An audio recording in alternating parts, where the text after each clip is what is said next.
শিক্ষিত মার্জিত এলিগেন্ট একজন মহিলা আমি এসেই বলেছিলাম। আপনিও আমার সম্বন্ধে দু একটা ভালো কথা বাই চান্স বলে ফেলেছিলেন বলে মনে হচ্ছে এখন।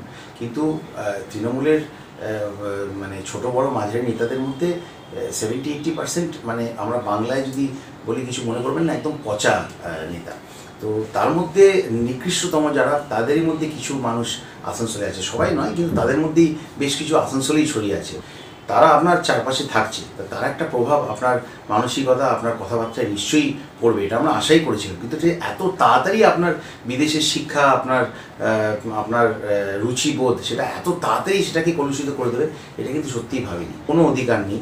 বাঁকুড়াতে আপনি যদি ভালো কাজ করে থাকতেন, অ্যাটেন্ডেন্স যদি আপনার পার্লামেন্টের 17% মতো না হতো, তাহলে কিন্তু দিদি, যিনি খুব মানে চতুর রাজনীতিক, উনি কিন্তু বাঁকুড়া থেকে সরিয়ে আপনাকে আসানসোলে আনতেন না। ওই আমি তো আমার জায়গা থেকে পালিয়ে যাচ্ছি না, আপনি কেন পালিয়ে এলেন? তো কেন ওখানে সুব্রত মুখার্জির মধ্যে হেভিওয়েট, তথাকথিত হেভিওয়েট প্রার্থীকে দিতে হলো? তার কারণটা আপনি নিজেও খুব জানেন, যে ওখানকার মানুষ যেটা বলছে, সিপিএমও বলছে, সবাই বলছে যে মেলা উদ্বোধন ছাড়া, প্রদীপ জ্বালানো ছাড়া আপনি কিছুই করেন, আপনাকে দেখাই যেত না।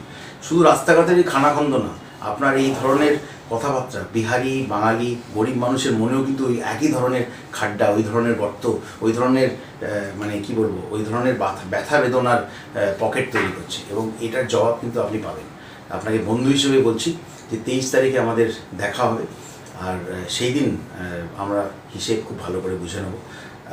বন্ধুত্ব থাকলো কি না থাকলো তাতে কিছু এসে যায় না, কারণ আমার মনে হয় যে, আমি আগেও বলেছি যে আপনার সঙ্গে ছবি মানুষ নিশ্চয়ই তুলবে, কিন্তু আপনি বা আপনার দলকে একটাও ভোট দেবে না। একটা তো ভোট দেবে না, আমার কথার কথা বলি, কিন্তু আমার মনে হয় যে কোথাও না কোথাও টিভির সার্ভেগুলো আপনি দেখেছেন, তাতে আমরা আত্মতুষ্ট হচ্ছি না। আমাদের কোনো হেলদোল নেই, আমাদের কোনো আত্মতুষ্টির কোনো জায়গা নেই, কিন্তু আপনারা ডেফিনেটলি ভয় পেয়েছেন।